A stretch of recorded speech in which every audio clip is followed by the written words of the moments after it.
Assalamualaikum warahmatullahi wabarakatuh. Kami dari kelompok 4 dengan anggota sebagai berikut akan menyampaikan materi tentang barang publik. Materi pertama akan disampaikan oleh Atika Ajeng. Definisi barang publik. Barang publik adalah barang yang ketika Anda gunakan tidak mengurangi ketersediaannya bagi orang lain, dan Anda juga tidak dapat mencegah orang lain untuk menggunakan dan memanfaatkan manfaat dari mereka. Contoh barang publik masuk udara bersih, pertahanan nasional, lampu jalan, sistem pengendalian banjir, mercusuar, dan peradilan. Pemerintah biasanya menyediakan barang-barang publik. Sektor swasta enggan memasuknya karena tidak menguntungkan bisnis sulit untuk mengumpulkan pendapatan dari konsumen. Meskipun demikian, beberapa individu atau organisasi sukarela juga dapat menyediakannya, namun pada skala yang terbatas. Dalam ilmu ekonomi, barang publik adalah barang yang memiliki sifat non-rival dan non-eksklusif. Ini berarti konsumsi atas barang tersebut adalah oleh suatu individu tidak akan mengurangi jumlah barang yang tersedia untuk dikonsumsi oleh individu lainnya. Non-eksklusif berarti semua orang berhak menikmati manfaat dari barang tersebut. Sebagai contoh, jalan raya adalah barang publik. Banyaknya pengguna jalan tidak akan mengurangi manfaat dari jalan tersebut. Semua orang dapat menikmati manfaat jalan raya, dan jalan raya dapat digunakan pada waktu bersamaan. Istilah barang publik sering digunakan untuk merujuk pada barang yang non-eksklusif dan barang non-rival. Ini berarti bahwa tidak mungkin mencegah seseorang untuk tidak mengonsumsi barang publik. Udara dapat dimasukkan sebagai barang publik karena secara umum tidak mungkin mencegah seseorang untuk menghirupnya. Barang-barang yang demikian itu disebut sebagai barang publik murni. Karakteristik barang publik. Pemerintah telah menyediakan barang publik dengan tujuan untuk memfasilitasi serta memberikan manfaat bagi warganya. Barang publik mudah ditemui dimanapun dan tidak diperuntukkan untuk sekelompok orang tertentu. Ketika suatu individu mendapatkan atau memperoleh manfaat dari barang publik tersebut, maka ia tidak akan menghilangkan atau menghapuskan manfaatnya bagi orang lain.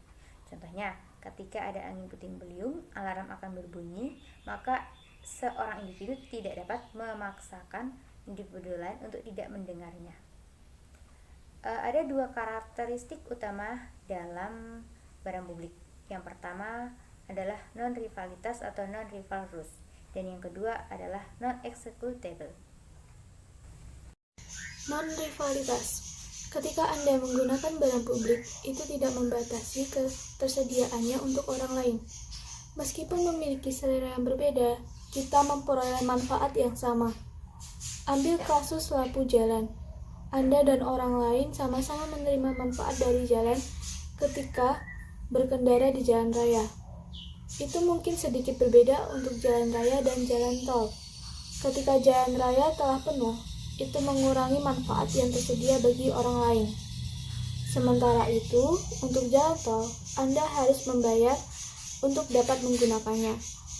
Tapi, ketika Anda menggunakan jalan tol, Anda tidak dapat mencegah orang lain menggunakannya. Non-excludable. Ketika pemerintah telah menyediakan barang publik, mereka tersedia bagi semua orang. Anda tidak bisa mencegah orang lain dari menggunakan dan mendapat manfaat dari barang tersebut. Jadi, barang publik tersedia bagi semua orang, baik pembayar maupun non-pembayar. Itu kemudian memunculkan pengendara bebas atau free riders, di mana mereka dapat mengkonsumsi dan memperoleh manfaat tanpa membayarnya. Contohnya adalah jalan raya, baik pembayar pajak maupun bukan, sama-sama mendapatkan manfaat dari penggunaan jalan raya tersebut. Saya akan melanjutkan slide yaitu contoh barang publik.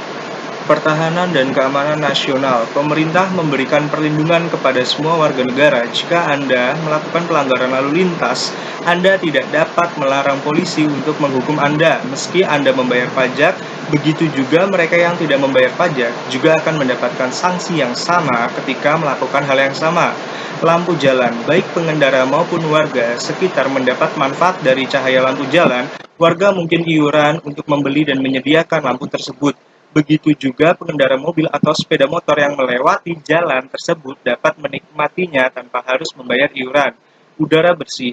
Udara bersih tersedia di mana-mana, Anda dan tetangga Anda sama-sama menikmatinya. Dan Anda tentu saja tidak membuat sebuah kotak pemisah antara udara bersih milik Anda dan milik tetangga Anda, jaringan radio dan TV. Begitu sinyal radio atau televisi disiarkan, semua orang dapat mengaksesnya. Sulit untuk menghentikan seseorang untuk menerimanya. Selain itu, ketika Anda mendengarkan radio atau menonton televisi, itu tidak mencegah orang lain untuk menggunakannya juga. Slide selanjutnya akan dilanjutkan oleh Mas Fajar. Selanjutnya, barang publik dan kegagalan pasar. Barang publik adalah contoh kegagalan pasar selain monopoli, eksternalitas, dan asimetri informasi. Sektor swasta tidak bersedia menyediakan barang publik murni karena tidak menguntungkan. Ketika bisnis memasok, beberapa orang dapat menggunakannya tanpa harus membayar dan mereka tidak dapat mencegahnya. Masalah free riders akhirnya menyebabkan kurangnya penyediaan barang. Sebagai hasilnya, biaya untuk menyediakan barang lebih besar daripada keuntungan. Sektor swasta tidak memiliki insentif untuk memasok barang semacam itu. Akibatnya, pasar akan gagal menyediakan cukup barang atau jasa yang dibutuhkan. Karena sektor swasta tidak mau menyediakan barang, maka pemerintah harus turun tangan. Meski secara bisnis tidak menguntungkan, barang publik menciptakan manfaat sosial yang lebih besar. Baik, yang selanjutnya adalah contoh dari studi kasus, yakni pengadaan barang publik. Studi kasus flyover di Pasar Kembang, Surabaya. Salah satu pembangunan yang memiliki potensi di Jawa Timur, khususnya adalah wilayah Surabaya Barat, yaitu pembangunan flyover Pasar Kembang, Surabaya. Jalur ini merupakan daerah yang memiliki potensi pasar yang sangat tinggi. Namun, sarana dan fasilitas jalan yang kurang memadai membuat pasar ini terlihat tidak teratur. Oleh sebab itu, pemerintah Kota Surabaya mengadakan pengadaan barang publik yang bertujuan untuk memberikan fasilitas yang layak terhadap masyarakat sekitar juga demi kemajuan perekonomian. Mungkin masih banyak dari kalangan masyarakat yang tidak menyadari bahwa salah satu unsur pendukung dalam kegiatan pembangunan sebuah negara adalah kegiatan pengadaan barang atau jasa. Dalam kegiatan publik, khususnya pemerintahan maupun privat atau usaha swasta, selalu diperlukan barang atau jasa baik untuk keperluan operasional yang bersifat rutin seperti bahan baku, bahan penolong, suku cadang, barang jadi, dan barang modal kapital seperti bangunan, mesin, peralatan, dan yang lain. Metode penelitian. Penelitian ini menggunakan analisis deskriptif kualitatif yang menganalisis pengadaan barang publik, terutama pengadaan barang publik, pengembangan flyover Pasar Kembang di Surabaya. Sumber data yang digunakan dalam penelitian ini adalah data yang diambil dari Kementerian Pekerjaan Umum. Teknik pengumpulan data dan pengolahan data yang dilakukan adalah 1.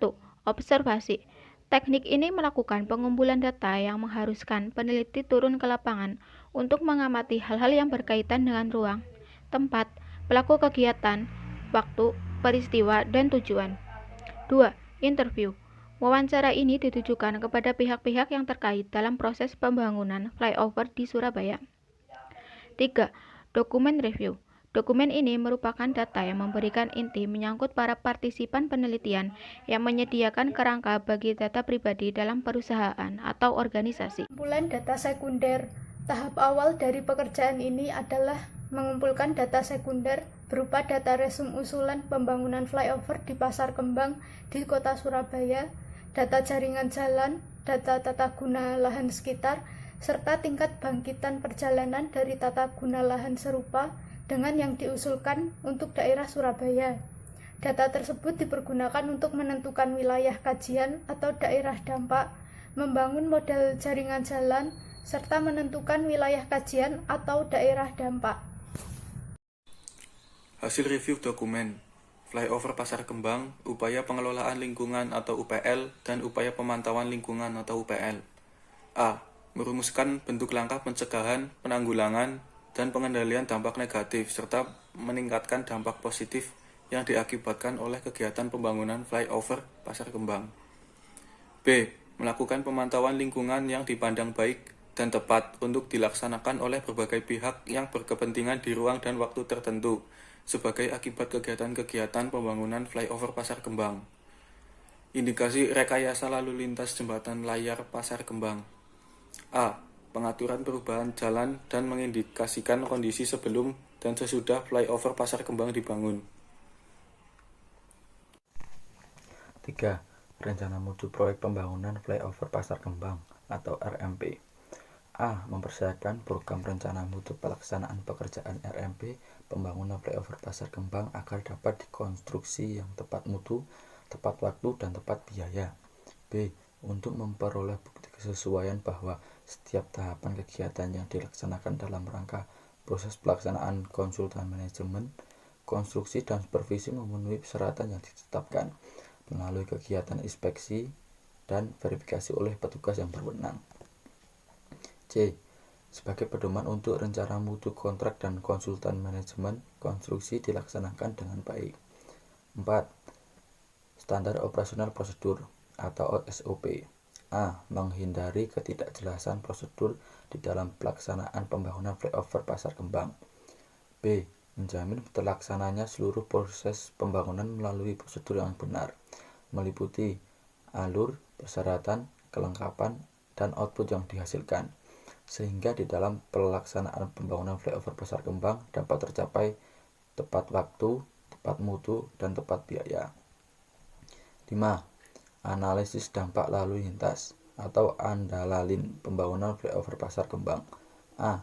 Menyusun analisis dampak lalu lintas ini pembangunan flyover Pasar Kembang dihasilkan beberapa solusi peraturan lalu lintas, angkutan umum, dan angkutan barang pada jaringan jalan di sekitar lokasi pembangunan flyover Pasar Kembang sehingga dapat berfungsi optimal dan meminimalisir permasalahan lalu lintas yang terjadi akibat pembangunan flyover Pasar Kembang, terutama selama proses pembangunan flyover Pasar Kembang. Terima kasih. Sekian dari kelompok kami, kurang lebihnya mohon maaf. Wassalamualaikum warahmatullahi wabarakatuh.